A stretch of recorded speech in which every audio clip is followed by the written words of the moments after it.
Actualmente existen estudios que afirman que hay una relación entre los momentos de relajación con el aumento de nuestra creatividad. Esto se relaciona con procesos psicológicos y neuronales y su análisis podría ser de gran utilidad en el ámbito laboral. En torno a esta temática del proyecto final de la materia de neurociencias en el doctorado en comunicación y mercadotecnia estratégica, en equipo hemos realizado esta colaboración con dos expertos que nos van a hablar desde el punto de vista de su experticia de las neurociencias de la creatividad. En un momento más estarán con nosotros, así que los invito a que se queden por aquí.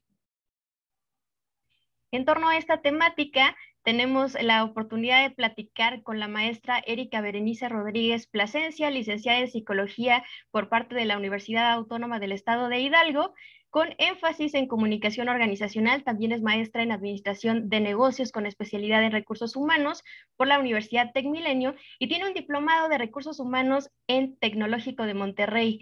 Eri, qué gusto que estés con nosotros. ¿Cómo estás? ¿Nos puedes prender tu cámara? Hola, maestra Esperanza, es un gusto saludarte. Muchas gracias por la invitación.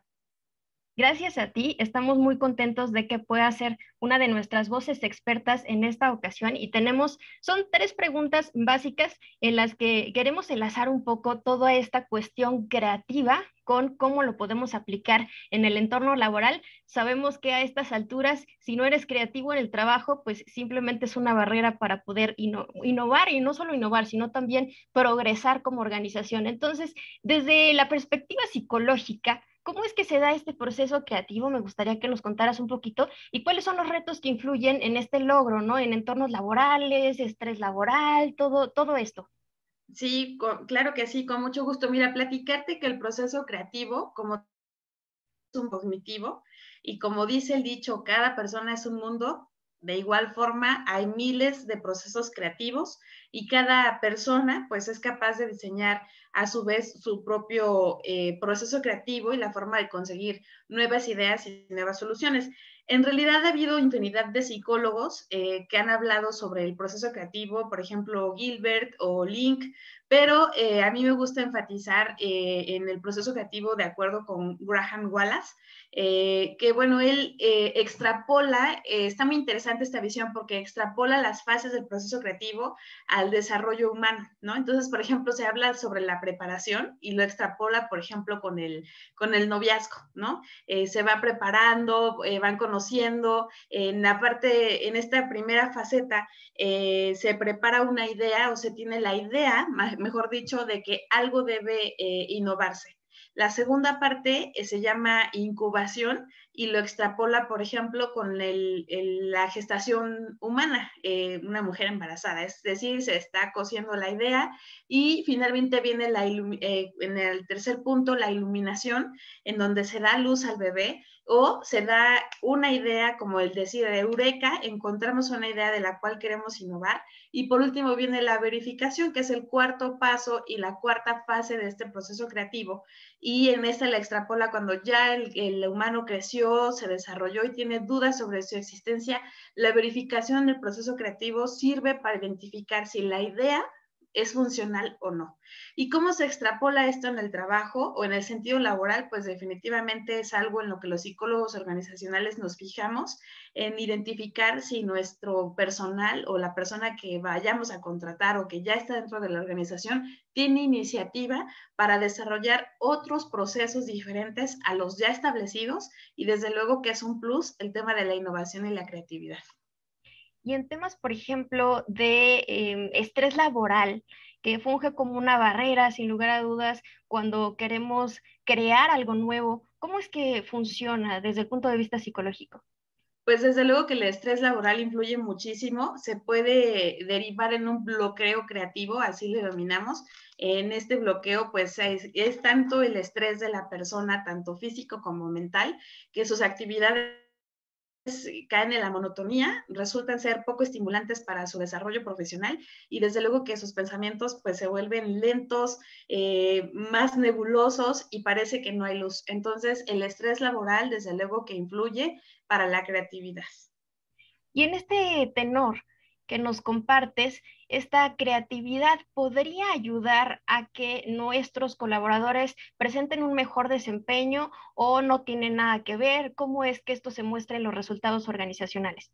Desde luego que tiene mucha relación. Yo considero que como el 80-50% del bloqueo del estrés laboral deriva en un estrés totalmente mental o emocional, ¿no? Incluso en el ambiente se percibe. Y ahí podríamos revisar la parte del clima organizacional, identificar cómo la persona es que se siente o cómo la organización está bloqueando o ayudando a la innovación en este sentido. Lo cierto es que, bueno, existen dos tipos de innovaciones dentro de la organización que nosotros revisamos, la parte algorítmica o técnica, que se usa para seguir como tal una metodología precisa y se utiliza mucho la matemática, pero en la que más nos fijamos es en la parte creativa heurística. Esto quiere decir la innovación de otros procesos, de nuevas ideas informales incluso, en donde la creatividad es única y se llega desde luego cuando el momento cumbre, así le llamamos, llega cuando la persona está totalmente relajada, está en un momento, como lo indica el nombre, en la cima, en donde se siente plena y esto pues es una compilación de situaciones, por ejemplo, te puedo decir, del ente biopsicosocial que es el ser humano. Biológicamente se encuentra saludable, socialmente tiene una relación muy cohesionada con sus compañeros de trabajo y biopsicosocial, psicológicamente desde luego, encuentra válidas todos sus pensamientos, los jefes reciben adecuadamente sus propuestas y es ahí cuando la creatividad se explota y surgen nuevas ideas. Realmente en psicología organizacional le denominamos competencia en la creatividad o la innovación y le evaluamos a través, por ejemplo, en una entrevista de trabajo para incorporarse a una persona a una organización o para el desarrollo profesional o crecimiento interno de otra, hacemos preguntas como ¿cuándo fue la última vez que le propusiste a tu jefe una idea diferente y cómo éste lo tomó? ¿Se llevó a cabo, se implementó o no? ¿O cómo consideras que puedes implementar ideas innovadoras y que asumen y aporten muchísimo a tus actividades laborales? Eso es en lo que nos fijamos. El Ese es el poder momento de la creatividad en temas laborales u organizacionales. el momento eureka, entonces donde logramos estar estables, donde logramos estar tranquilos y esto se ve traducido en los resultados que tenemos a nivel organizacional. Pero en este punto estamos de manera virtual, ¿no? Este contexto virtual que nos ha cambiado todo, en el que ya no estamos en un solo entorno, no estamos en una sola digamos que localización, sino que todos estamos en lugares diferentes, todos nos encontramos en nuestros hogares donde existen otros factores que pueden distraernos, que pueden también preocuparnos. ¿Cómo es que desde el punto de vista psicológico, ya en este entorno pandémico, en este entorno laboral, también podemos fomentar la creatividad para tener mejores resultados en una empresa? Pues mira, desde luego que soy partidaria de que la creatividad surge cuando hay un ambiente de tranquilidad. Evidentemente, con esta pandemia y como bien lo indicas, con esta situación, crisis sanitaria que estamos todos viviendo, el que no se adapta pierde. Y ante ese proceso de adaptación han surgido nuevas ideas para poder desarrollar bien el trabajo.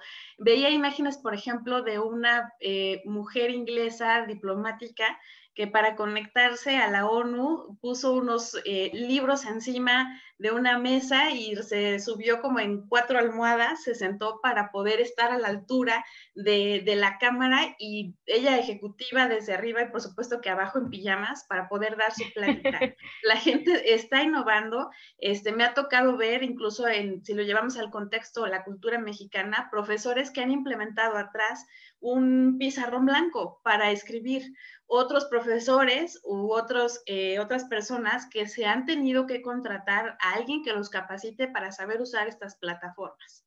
Entonces, si yo lo llevara al contexto y si me preguntas a título personal, te puedo decir que el que no se adapta pierde y si te quieres adaptar y no perderte en este mundo, hay que usar la creatividad para justamente adaptarse.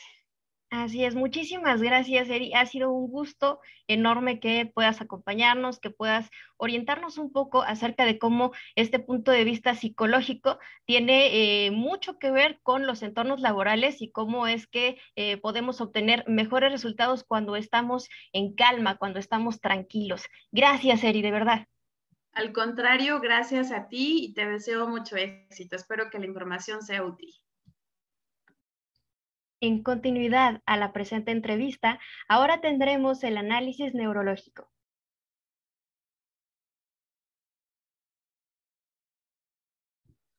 Para ello está con nosotros el doctor Andrés Menchaca Salazar, médico internista, neurólogo clínico, neurofisiólogo clínico con más de 20 años de experiencia en padecimientos neuronales como trauma cráneoencefálico, lesiones de la médula espinal y trastorno del sueño. Doctor, qué gusto que nos pueda acompañar. Mucho gusto, buenas noches. Muy buenas noches. En torno a este análisis que estamos realizando sobre la creatividad, el tema neuronal, la verdad es que nos parece muy interesante y nos gustaría que nos compartiera un poco cómo es que se da este proceso creativo en el cerebro y qué dificultades puede encontrar en un entorno laboral, estos distractores, variables anatómicas, en fin. Bien, la creatividad es una función muy compleja del cerebro. Esto ha sido estudiado desde hace muchos años. Es una función que regularmente responde a una necesidad. Es una de las capacidades intelectuales más frecuentes, pero más complejas porque se alimenta de diferentes capacidades intelectuales, por ejemplo, de atención, de concentración, de conocimiento previo, de memoria inmediata, de capacidad de reacción, de sensopercepción. Entonces, esta capacidad de creación, tanto desde el punto de vista artístico como desde el punto de vista científico, es una capacidad que requiere del funcionamiento íntegro del sistema nervioso. De tal manera que algunos elementos, por ejemplo, la distracción, en la atención, genera que haya una dificultad en la creatividad. Uh-huh. No sé si... Ajá, perdón. Esta parte de la distracción en entornos laborales se convierte en una gran barrera para poder llevar a cabo estos procesos de solución de problemas y finalmente hay una rama, usted seguramente nos explicará más a detalle, que nos habla de esto en el concepto de hipnagogia, ¿no? Esta presencia de frecuencias teta y alfa que en algunos estudios hacen referencia de cómo se puede facilitar el proceso creativo. Esto, ¿cómo es que funciona, doctor? Bien.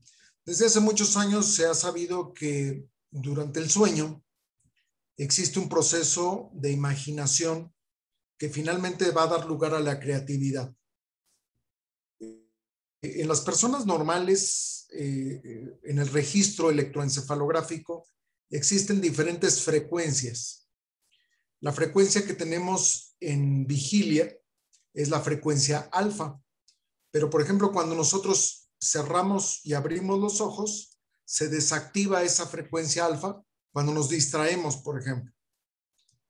Cuando nos adormilamos, cuando tenemos un sueño superficial, llegamos a frecuencias teta y en algunas ocasiones incluso a frecuencias delta, que son un sueño de ondas lentas.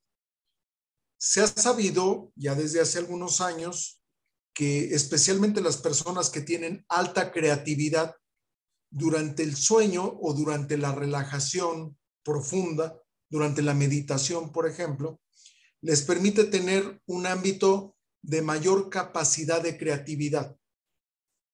Es así que los grandes creadores en la historia universal se ha sabido, por ejemplo, que durante el sueño tienen la imaginación de alguna circunstancia que finalmente ha dado lugar a la creatividad de grandes avances desde el punto de vista científico y artístico.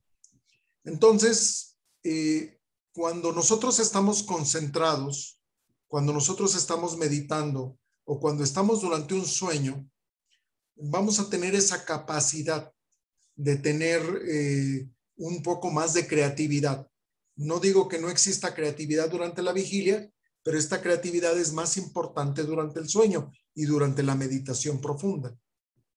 Qué interesante. Perdón. No, adelante, adelante.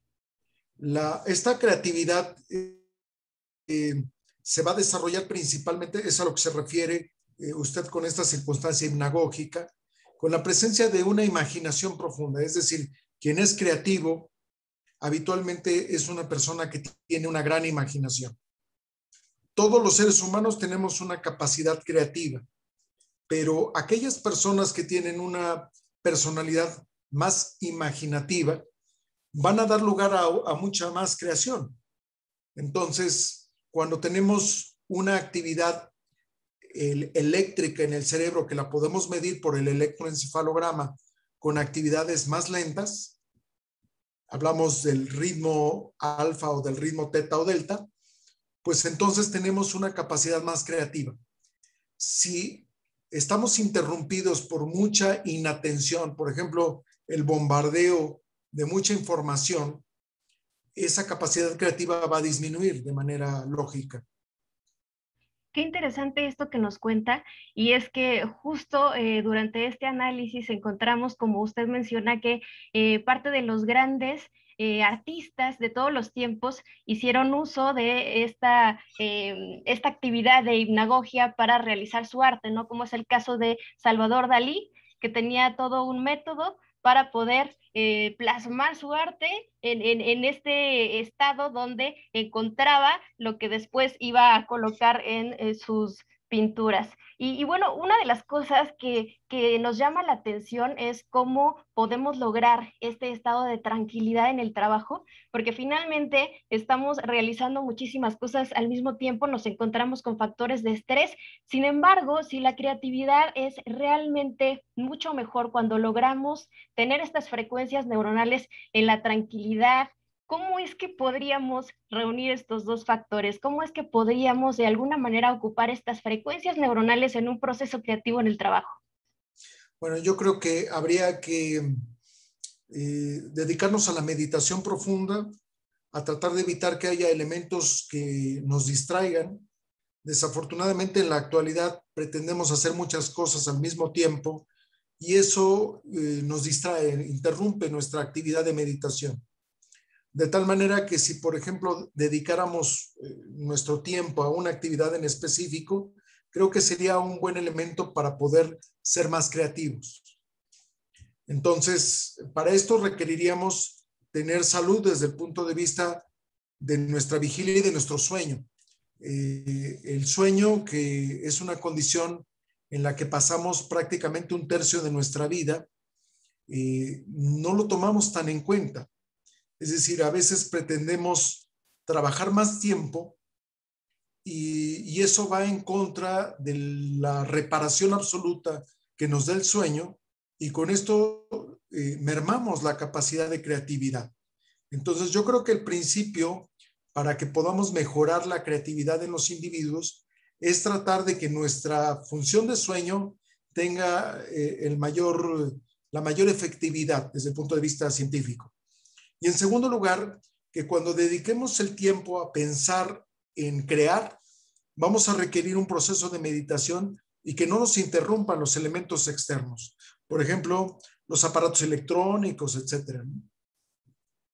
Doctor, le agradezco mucho su tiempo. ¿Hay algo más que desea agregar en torno a toda esta temática? Bueno, la creatividad ha sido estudio desde hace muchos años y hasta hace algún tiempo se pensaba que la creatividad solamente era parte del hemisferio cerebral derecho, en base a algunos estudios que se hicieron a finales del siglo pasado. Sin embargo, ahora sabemos que es una capacidad compleja en donde tienen que ver las redes interneuronales, de tal manera que no solo es trabajo del hemisferio cerebral derecho. Hace algún tiempo pensábamos que el hemisferio cerebral izquierdo es el que era lógico y el que se dedicaba al cálculo matemático, y el hemisferio cerebral derecho era el creativo, el artístico, vamos a decir. Pero ahora sabemos que esto no es tan cierto. Es decir, el cerebro es un conjunto de sistemas muy complejos que están interrelacionados y que nos permiten obtener información de todas partes, y la creatividad se basa precisamente en esto. Entonces yo lo que les sugeriría es que quien plantee mejorar su creatividad va a requerir primero dormir mejor y meditar más, y tratar de evitar que haya elementos que lo distraigan, sobre todo elementos desde el punto de vista tecnológico, electrónico, etcétera. Sin lugar a dudas, toda esta perspectiva neurológica nos ayuda a entender cómo estos procesos de creatividad, claro que pueden ser aprovechados en el trabajo y, bueno, pues también en los resultados organizacionales. Doctor, muchísimas gracias por esta entrevista. Yo les agradezco esta oportunidad de platicar. Es así como culminamos esta entrevista a expertos en el campo de la psicología organizacional y de la neurología para analizar este caso de neurociencias de la creatividad. A nombre de mi equipo de trabajo, agradezco su atención. Que estén muy bien. Bye, bye.